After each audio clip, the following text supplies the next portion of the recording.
नमस्कार बच्चों, आपके लिए हम ट्रिगोनोमेट्री पार्ट 4 लेके आ गए। बच्चों अभी तक हमने पार्ट 1 और पार्ट 2 में बच्चों 8.1 के पहले जितने कॉन्सेप्ट्स और जितने एग्जांपल्स थे करे बच्चों।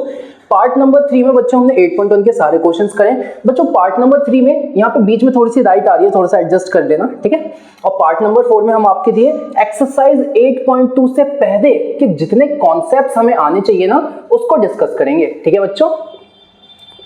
और जो पार्ट 5 होगी उसमें एक्सरसाइज 8.2 को करेंगे, पार्ट 6 होगी उसमें एक्सरसाइज 8.3 के पहले के कॉन्सेप्ट्स को करेंगे, और जो पार्ट 7 होगी उसमें एक्सरसाइज 8.3 को करेंगे, ठीक है। तो बच्चों पढ़ना शुरू करते हैं।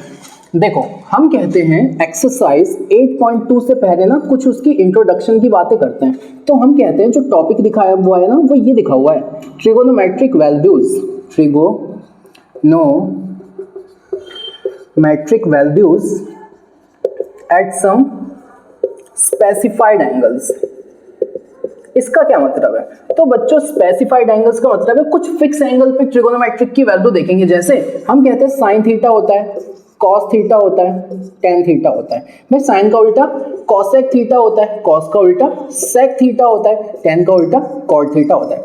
अब ये थीटा क्या है? थीटा एक एंगल ही तो है। तो हम कहते हैं कुछ फिक्स एंगल देखेंगे, वो होंगे 0 डिग्री, 30 डिग्री, 45 डिग्री, 60 डिग्री और 90। अब हमने कहा कि हम कुछ फिक्स वैल्यू क्यों देखेंगे? तो सुनो, हम कहते हैं कि हम साइन थीटा की वैल्यू 0 पे देखेंगे, साइन थीटा की वैल्यू 30 पे देखेंगे, साइन थीटा की वैल्यू 45 पे देखेंगे, साइन थीटा की वैल्यू 60 पे देखेंगे, साइन थीटा की वैल्यू 90 पे देखेंगे। वैसे कॉसेक देखेंगे, कॉस देखेंगे, सेक देखेंगे, टेन देखेंगे और कॉट। अब बच्चों इसकी जरूरत क्या पड़ी? तो बच्चों देखना, मैं आपको समझाने की कोशिश करूंगा।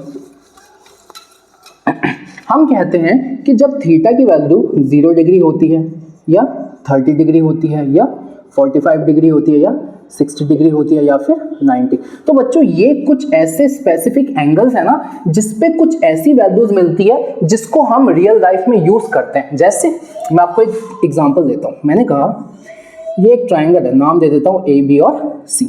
अब मैंने कहा इस ट्राइंगल में मैं बोल देता हूं कि मान लो ये 30 डिग्री है। क्या है ये? 30। अब एंगल के सामने वाला परपेंडिकुलर यहां है 90, यानी ये हाइपोटेनस, और ये क्या है? बेस।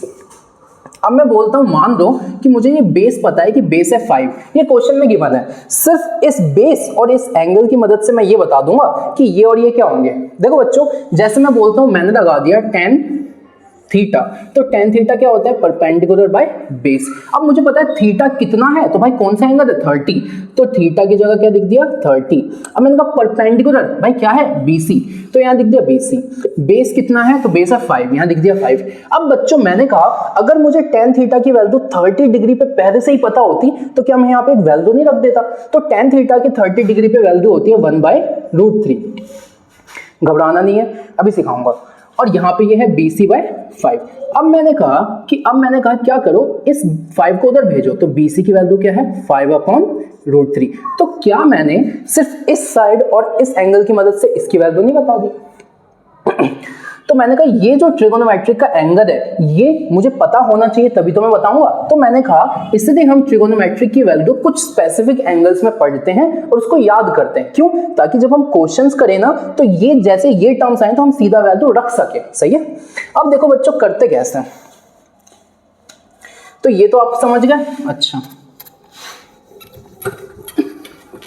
अब हम कहते हैं कि आप अपनी बुक देखोगे ना, आप अपनी बुक देखोगे तो ऐसे टेबल बनाया हुआ है, ठीक है। यहाँ पे लिखा हुआ है थीटा की वैल्यू, तो मैं कहता हूँ थीटा की वैल्यू 30 है, फिर है मतलब 0 है, फिर है 30 है, फिर है 45 है, फिर है बच्चों 60 डिग्री है, फिर कितनी है? 90 डिग्री है। सही है। अब मैं कहता हूँ इसको ऐसे क्लोज कर दो। कर दिया क्या? अच्छा बच्चों, अब मैं कहता हूँ कि सबसे पहले मैं देखूंगा साइन थीटा की वैल्यू, फिर मैं देखूंगा कॉस थीटा की वैल्यू, फिर मैं देखूंगा tan थीटा की वैल्यू। अब इनके उल्टे, tan का उल्टा cot थीटा की वैल्यू, और cos का उल्टा sec थीटा की वैल्यू, और sin का उल्टा cosec थीटा की वैल्यू। तो ऐसे एक टेबल बना दिया जाए। बना दो भैया।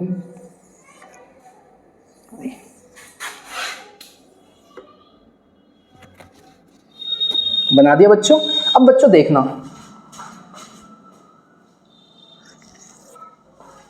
अब बच्चों ध्यान से देखना हो क्या रहा है। तो ये कुछ ये कर दूं,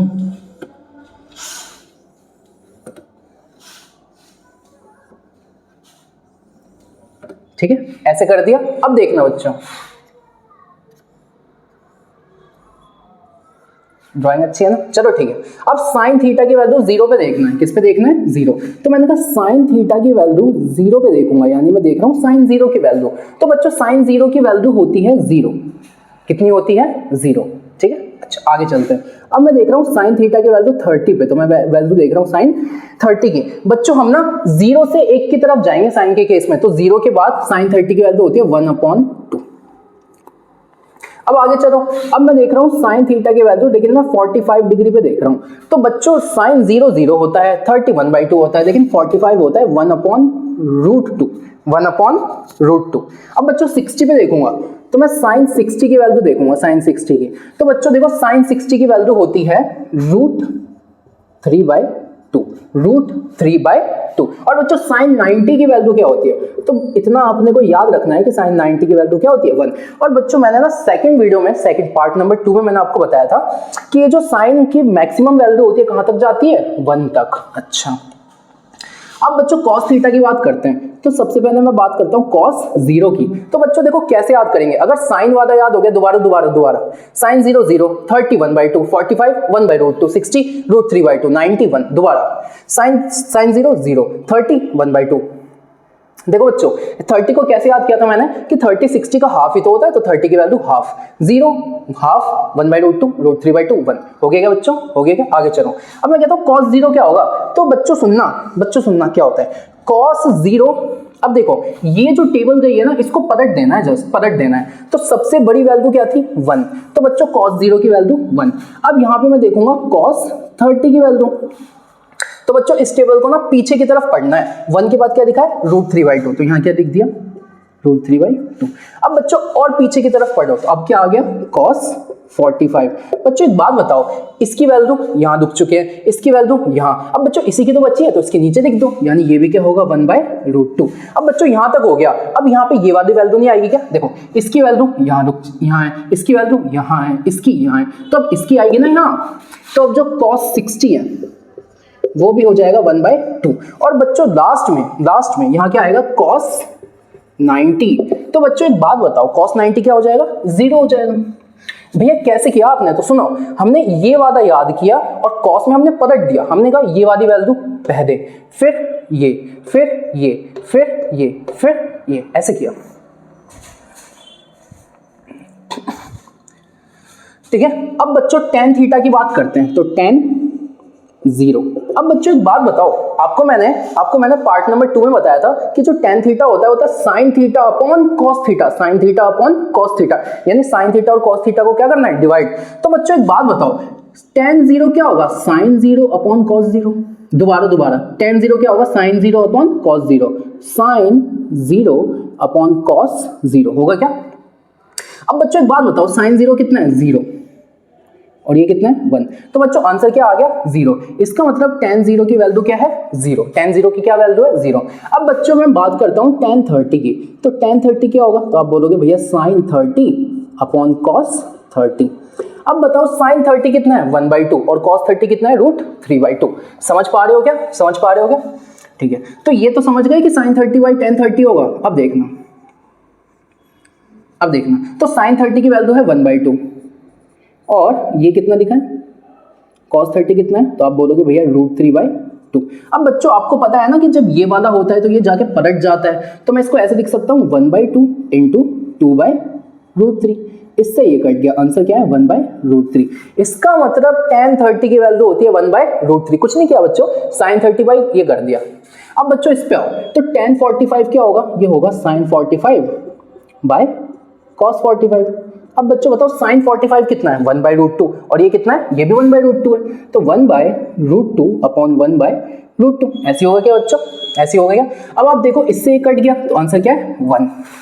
आगे चलो, अब बात करते हैं tan 60 की। किसकी बात करते हैं, tan 60। तो ये sin 60 अपॉन में cos 60 नहीं होगा क्या। अब आप बोलोगे sin 60 है √3/2 और cos 60 है 1/2। तो यहां दिखता हूं √3/2, और ये क्या है, 1/√2। 2। ऐसी है क्या? अब बच्चों ये 1/2 ऊपर जाके पलट जाएगा क्या? तो इसको मैं थोड़ा साफ लिखूं, थोड़ा सा साफ लिखता हूं, थोड़ा सा साफ लिखता हूं। तो मैं ऐसे कह सकता हूं, देखो ऐसे sin 60 बाई cos 60, तो sin 60 है √3/2। और बच्चों जब मैं इसको डिवाइड करूंगा तो ये पलट जाएगा ना, ये डिवाइड में है 1/2, ऐसी तो है, ये डिवाइड में है। अब बच्चों एक बात बताओ, आपने ये तो सीखा है कि डिवाइड जब मल्टीप्लाई में चेंज होता है तो चीजें पलट जाती है। तो अगर मैं इस डिवाइड को मल्टीप्लाई में चेंज करता हूं तो 2 ऊपर नहीं आ जाएगा क्या? और इससे ये कट गया, यानी आंसर क्या है? √3। यानी tan 60 की वैल्यू क्या है? √3। अब आगे चलो, तो ये होगा tan 90 होगा sin 90 अपॉन cos 90। अब sin 90 कितना है? तो sin 90 है 1 और cos 90 है 0। sin 90 है 1 और cos 90 है 0। अब बच्चों एक बेसिक सी चीज बताता हूं, यहां समझो, यहां समझाता हूं। कोई भी जो नंबर है ना, उसके नीचे 0 आता है ना, तो वो इन्फिनिटी हो जाता है। क्या हो जाता है? इन्फिनिटी। और अगर 0 के नीचे कोई नंबर आता है तो उसकी वैल्यू क्या होती है? 0। ये 2 बातें याद रखना। अब बताओ, किसी नंबर के नीचे देखना, 0 नीचे आएगा ना तो वैल्यू इन्फिनिटी हो जाएगी, यानी ये हो जाएगी इन्फिनिटी। और इसको बुक में लिखा जाता है नॉट डिफाइन। क्या लिखा जाता है? Not define. ठीक है, अब आगे चलते हैं cot थीटा। बच्चों हमें ये पता है ना कि cot थीटा tan का उल्टा ही तो होता है, यानी tan की जो भी वैल्यू आई है अगर मैं उनको पलट दूं तो cot की वैल्यू नहीं आ जाएगी क्या? तो मैं कहता हूं यहाँ पे cot 0। तो बच्चों बताओ tan 0 क्या आई थी? 0। तो 0 को पलट नहीं दूंगा क्या? तो एक बात बताओ, tan 0 को मैं ऐसे लिख सकता हूँ 1/0। भाई यहाँ पे 0 ऊपर था तो यहाँ 0 नीचे लिखूंगा ना, पलट दिया। अब किसी भी नंबर के नीचे 0 आती है तो वो इन्फिनिटी नहीं हो जाता। अच्छा, अब मैं बात करूंगा cot 30। तो एक बात बताओ, cot 30 क्या होगा? तो आप बोलोगे cot 30 होगा tan 30 का उल्टा। tan 30 है 1/√3। tan 30 क्या है? 1/√3। तो ये हो जाएगा √3, पलट गया। अब हमने कहा cot 45, cot 45। तो cot 45 tan 45 का उल्टा नहीं होगा क्या? तो 1/1, यानी ये 1 ही रहेगा। भाई 1 को नीचे लिखो ऊपर लिखो, एक ही बात है। अब मैं लिखता हूं cot 60। यहाँ क्या दिखा? cot 60। तो बच्चों बताओ ना, cot 60 tan 60 का उल्टा नहीं होगा क्या? अगर ये √3 है तो ये 1/√3 हो जाएगा। अच्छा, अब मैं लिखता हूं cot 90। तो यहां मैंने लिखा cot 90। अब मैं कहता हूं cot 90 tan 90 का उल्टा नहीं होगा क्या? cot 90 tan 90 का उल्टा नहीं होगा क्या? तो यहां पे तो इन्फिनिटी वैल्यू आई थी, तो इसको क्या लिखूंगा? 1/∞। अब बच्चों एक बात बताओ, ये वाला केस तो मैंने बताया ही नहीं, अब बताता हूं, सुनना, अब बताता हूं। 3 चीजें आपको याद करनी है। किसी नंबर के नीचे 0 आएगा तो इन्फिनिटी। देखो ऐसे 0 नीचे आ गया तो इन्फिनिटी, 0 ऊपर आ गया तो 0। ये नोट कर देना। अच्छा, ठीक है। तो और अगर किसी नंबर के नीचे इन्फिनिटी आ गया ना, तब भी आंसर क्या है? 0। नीचे देखो, 0 नीचे आ गया इन्फिनिटी, इन्फिनिटी नीचे आ गया 0, 0 नीचे आ गया इन्फिनिटी, इन्फिनिटी नीचे आ गया 0, 0 नीचे आ गया इन्फिनिटी, इन्फिनिटी नीचे आ गया 0। क्लियर है क्या? अब ध्यान से देखना, इन्फिनिटी नीचे नहीं आ गया क्या? यानी ये वैल्यू क्या होगी? 0। अब यहां आ जाओ sec थीटा। बच्चों sec किसका उल्टा होता है? cos का। यानी जो cos की वैल्यू है जस्ट उनको पलट के लिखना है। तो अगर मैं यहां लिखना चाहता हूं sec 0, तो यहां पे 1 है तो 1/1, यानी ये 1। अब मैं लिखना चाहता हूं sec 30, sec 30, तो मैं बोलूंगा sec 30 cos 30 का उल्टा नहीं, ये √3/2 तो ये 2/√3। अच्छा, अब मैं लिखना चाहता हूं sec 45। क्या लिखना चाहता हूं? sec 45। तो आप बोलोगे sec 45 क्या है? cos 45 का उल्टा। ये है 1/√2, तो यहाँ पे √2 ऊपर। अब मैं लिखना चाहता हूं sec 60, sec 60। तो बच्चों sec 60 cos 60 का उल्टा ही तो होगा। ये है 1/2, तो ये हो जाएगा 2। भाई पलट गया ना। अब मैं लिखना चाहता हूं sec 90, तो यहाँ पे क्या लिखूंगा? sec 90। ये जो sec 90 है cos 90 का उल्टा नहीं होगा क्या? तो यहाँ 0 ऊपर है, यहाँ 0 नीचे, 0 नीचे आ गया तो इन्फिनिटी। अच्छा, अब देखना cosec की बात करते हैं। तो cosec किसका उल्टा है? sin का। cosec किसका उल्टा है? sin का। तो बताओ जरा, cosec 0 लिखना चाहता हूं। क्या लिखना चाहता हूं? cosec 0। तो मैं कहता हूं cosec किसका उल्टा है? sin का। तो यहाँ 0 ऊपर है, यहाँ 0 नीचे आ जाएगा, और जैसे ही नीचे 0 आ गया तो इन्फिनिटी। अब मैं लिखना चाहता हूं cosec 30। तो यहां मैं क्या लिखना चाहता हूं? cosec 30। cosec 30 क्या होगा? भाई cosec किसका उल्टा होता है? sin का। यानी sin 30 को उल्टा कर दो तो ये 1/2 है, ये 2। अब मैं लिखना चाहता हूं cosec 45। तो यहां मैं लिखना चाहता हूं cosec 45। अब cosec किसका उल्टा है? sin का। यह है 1/√2, तो उसको पलट दो ना यार, √2 ऊपर आ जाएगा, इसकी वैल्यू √2। अब मैं लिखना चाहता हूं cosec 60। तो यहां मैं लिखूंगा cosec 60। cosec 60 क्या होगा? cosec 60 sin 60 का उल्टा ही तो होगा, ये √3/2 है तो ये 2/√3। भाई पलट दिया हमने। अब मैं लिखना चाहता हूं cosec 90, cosec 90, तो cosec 90 लिखता हूं, cosec 90। अब cosec किसका उल्टा है? साइन का, तो यहाँ पे 1 है तो इस 1 को नीचे दे आओ, 1/1, यानी ये भी क्या रहना चाहिए? 1। तो बच्चों ये थे अपने 6 के 6 ट्रिगोनोमेट्रिक रेशियोज, और इनके 0 पे, 30 पे, 45 पे, 60 पे और 90। इस टेबल को आप बना सकते हो, बस ये वाला याद करना है, बाकी सब बता दिया मैंने आपको। बच्चों आगे चलते हैं और आगे देखना बच्चों, उस टेबल के बाद ये 3 चीजें मैं दोबारा से बताता हूं आपको।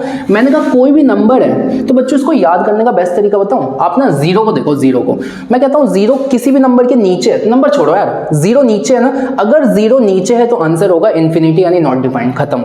अगर 0 नीचे है तो आंसर होगा इन्फिनिटी, खत्म। और अगर 0 ऊपर है तो आंसर 0 ही होगा। 0 नीचे है तो इन्फिनिटी, ऊपर है तो 0। बच्चों थर्ड केस क्या बनता है? थर्ड केस तो ध्यान से समझो, ध्यान से मैं कहता हूं इस 0 को उधर भेजो और इन्फिनिटी को यहां दे आओ, यानी अगर इन्फिनिटी नीचे तो आंसर 0। तो बच्चों कुछ नहीं, मैं कैसे याद करता हूं, 0 ऊपर है ना तो आंसर है 0, किसी नंबर के 0 नीचे है ना तो आंसर है इन्फिनिटी, और मैं कहता हूं इन्फिनिटी को इधर ले आओ, अगर इन्फिनिटी नीचे है ना तो आंसर है 0। ठीक है बच्चों आगे चलते हैं और आगे देखते हैं अपना एग्जाम्पल नंबर 6 देखते हैं। बच्चों एग्जाम्पल नंबर 6 देखो, 5 तक तो बच्चों हमने पार्ट 1 और पार्ट 2 में कर दिए थे, फिर 8.1 करा, फिर उसके बाद ये वाली जो पार्ट नंबर 4 है, ट्रिगो पार्ट 4, इसमें मैंने आपको टेबल समझा दी जो कि आपके बुक में बनी है, बहुत इंपॉर्टेंट है। अच्छा उसके बाद ना एग्जाम्पल दे रखे हैं तो एग्जाम्पल देख लेते हैं, और जो अगली वीडियो होगी बच्चों उसमें 8.2 के एक्सरसाइज करवाऊंगा। अभी एग्जाम्पल देखो क्या बोल रहा है कि ट्राइंगल है ABC बी पे 90 है, राइट एंगल एट 90, ए भी 5 है, यानी ए बी कितना है 5। अच्छा ACB, अब बच्चों देखो ना इसमें ना ये जो दिखा है ACB 30, अब मुझे बताओ A 30 है कि C 30 है कि B 30 है? तो बच्चों जो बीच में दिखा होता है ना उसकी वैल्यू होती है ये, यानी C की वैल्यू कितनी है 30। ठीक है अच्छा अब बोला है कि चलो तुम्हें इतना कुछ दे दिया यार, अब ना तुम ऐसा करो, तुम BC और AC की वैल्यू निकालो, यानी तुम ये और ये निकालो। ठीक है तो देखते हैं बच्चों जो हमने सीखा है वो कैसे काम में आता है। तो देखो बच्चों सॉल्यूशन, हम कहते हैं एक बात बताओ, तुमने हमें क्या दिया है? एंगल के सामने वाला परपेंडिकुलर, 90 के सामने वाला हाइपोटेनस, और ये बच गया बेचारा बेस।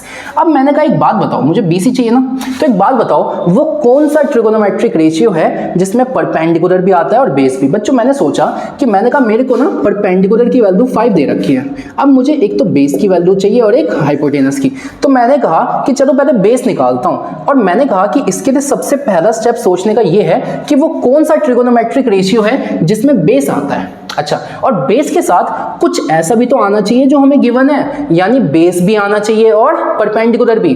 हमने कहा कि परपेंडिकुलर भी चाहिए और बेस भी, तो 2 ट्रिगोनोमेट्रिक रेशियोज दिमाग में आ रहे हैं। एक तो आ रहा होगा tan थीटा जो कि होता है परपेंडिकुलर बाय बेस, एक आ रहा होगा cot थीटा जो कि होता है बेस बाय परपेंडिकुलर। हमने कहा दोनों में से कोई भी दे दो, तो ऐसा करता हूं मैं आपको ना दोनों से सॉल्व करके दिखाता हूं, तभी तो क्लियर होगा अच्छे से।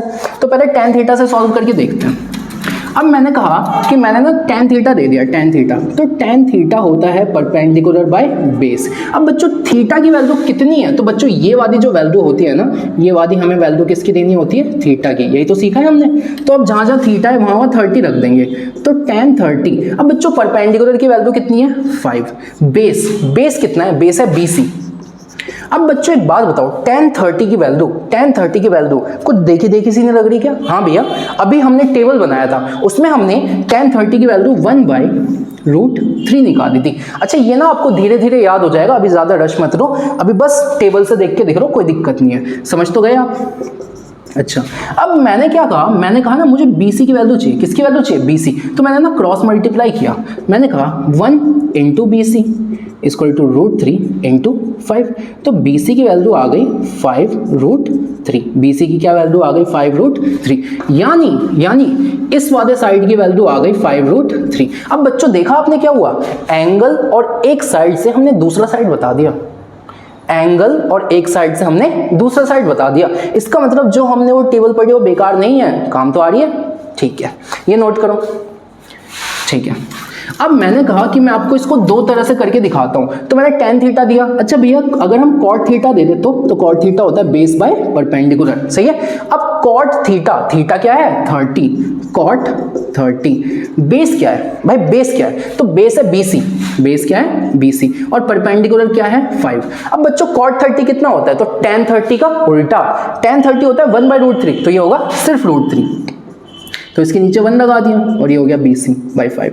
अब मैंने कहा क्रॉस मल्टीप्लाई करो, तो यहाँ से भी क्या आ रहा है 1 × BC = 5 × √3, यानी BC की वैल्यू अभी भी कितनी आ रही है 5√3, और पहले भी कितनी आ रही थी 5√3। तो बच्चों चाहे तो आप tan थीटा दे दो, चाहे तो आप cot थीटा दे दो। मेरा कहने का मतलब है कि एक तो वो आना चाहिए जो गिवन है, और एक वो आना चाहिए जो चाहिए, एक तो वो आना चाहिए जो गिवन है और एक वो आना चाहिए जो चाहिए, ठीक है।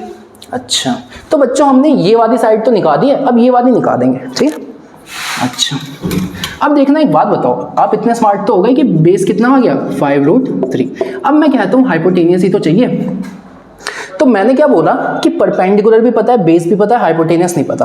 तो बच्चों बहुत सारे तरीके हैं, या तो हम इसमें पाइथागोरस थ्योरम लगा दें, या फिर भाई पाइथागोरस क्यों लगाएं, अब तो एंगल पता है ना, तो मैं क्यों ना कोई ऐसी ट्रिगोनोमेट्रिक रेशियो ढूंढूं जिसमें परपेंडिकुलर भी आ जाए और जो चाहिए वो भी आ जाए। तो आप बोलोगे भैया साइन थीटा दे दो, अब तो आप समझ गए, तो साइन थीटा होता है परपेंडिकुलर बाय हाइपोटेनस। अब थीटा की वैल्यू फिर से बच्चों 30, तो साइन 30 परपेंडिकुलर है 5 बाय हाइपोटेनस कितना है AC, तो यहाँ दिख दिया AC। अब साइन 30 क्या होता है, टेबल से देखो 1/√3, 5/AC, तो क्रॉस मल्टीप्लाई करोगे बच्चों तो AC की वैल्यू आएगी 5 2 10, यानी AC की वैल्यू क्या आ गई 10। इसका मतलब बच्चों BC की वैल्यू आ गई 5√3 और AC की वैल्यू आ गई 10। समझ आ गया, ऐसे करना है। तो आइए बच्चों अगले क्वेश्चन पे चलते हैं और अपना एग्जांपल नंबर 7 देखते हैं बच्चों। एग्जांपल नंबर 7 में बोला है एक ट्रायंगल है PQR जहां Q पे 90 है, तो PQR और Q पे 90, सही है। PQ की वैल्यू 3 है तो PQ की वैल्यू 3 है, PR की वैल्यू 6 है तो PR की वैल्यू 6 है। अब ना तुम्हें QPR बताना है, क्या बताना है, तुम्हें बताना है एंगल QPR और क्या बताना है एंगल PRQ। अब बच्चों बीच वाले को देखो, बीच वाला होता है बीच वाला, तो P कहाँ है P है ना, यानी तुम्हें ये बताना है। अच्छा और यहाँ पे बीच वाले में क्या बताना है R, यानी ये बताना है। अच्छा अब बच्चों देखो गिवन क्या है, तो यहाँ पे गिवन क्या है, तो गिवन है कि PQ पता है PR पता है। अच्छा बच्चों अब एक बात बताओ PQ है क्या, तो PQ जो कि अपने पास 3 है वो है क्या, तो मैं मान लेता हूँ यार कि PQ है PQ क्या है कि मान लो ना R एक एंगल है, तो ये क्या हो गया परपेंडिकुलर, ये क्या हो गया हाइपोटेनस, और ये क्या हो गया बेचारा बेस। हो गया क्या बच्चों, हो गया। अब मैंने कहा PQ है परपेंडिकुलर, अच्छा और हाइपोटेनस कितना है 6। तो बच्चों कोई ऐसा ट्रिगोनोमेट्रिक रेशियो दिमाग में आ रहा है क्या जिसमें परपेंडिकुलर और हाइपोटेनस दोनों आते हैं, तो आप बोलोगे हाँ साइन थीटा आ रहा है दिमाग में, तो साइन थीटा होता है परपेंडिकुलर बाय हाइपोटेनस, सही है। अब बच्चों एंगल ही तो चाहिए, और एंगल हमने कहां से दिया है, तो R से दिया है, तो साइन R, और परपेंडिकुलर R के लिए क्या है 3 और हाइपोटेनस क्या है 6, यानी साइन R की वैल्यू है 1/2, सही है बच्चों। अब एक बात बताओ बच्चों, ये जो 1/2 है 1/2 है 1/2 साइन की वैल्यू में कहाँ आता है, तो आप उस टेबल को देखो, और जो ये जो 1/2 है ना ये साइन 30 की वैल्यू है, किसकी वैल्यू है 1/2 साइन 30 की वैल्यू है। तो बच्चों मैं ये नहीं लिख सकता ये जो 1/2 है ये साइन 30 की भी वैल्यू है, लिख सकता हूँ क्या। अब देखना यहाँ तक नोट करो, हो गया ठीक है। अब देखना